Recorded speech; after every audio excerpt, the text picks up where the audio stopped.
We're in the middle of the mega procedure, first phase harvesting.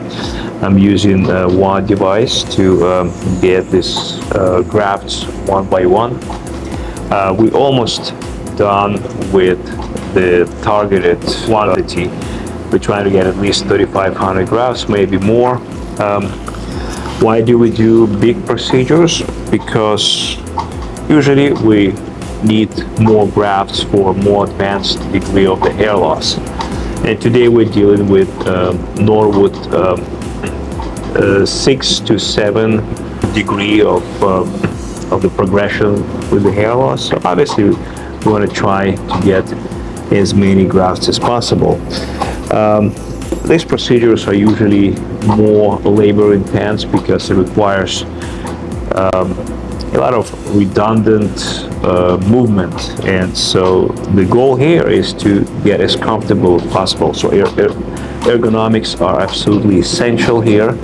As you can see, in order for me to be able to harvest this many grafts, up to 4,000, I'm using a special neurosurgery chair. My back is supported, my elbow is supported, so if I'm trying to hold like this for 2 or 3 hours, it's not going to be possible. So surgeon need to be sitting in comfortable position.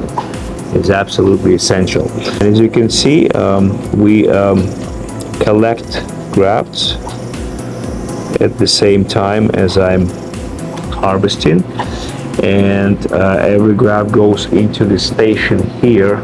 It's all video monitored, so we can check every single graft under the microscope and then sort them based on how many hair follicles are. And a good thing here, I'm able to control, even sitting in my position, I can take a look at the video camera and see both stations. One of the important points I wanted to emphasize is full transparency. So when we say it is going to be 3743 grafts, for example, it is going to be exactly this amount that we are going to transplant. Every single graft we check for viability, make sure we only transplant these grafts that are going to grow eventually.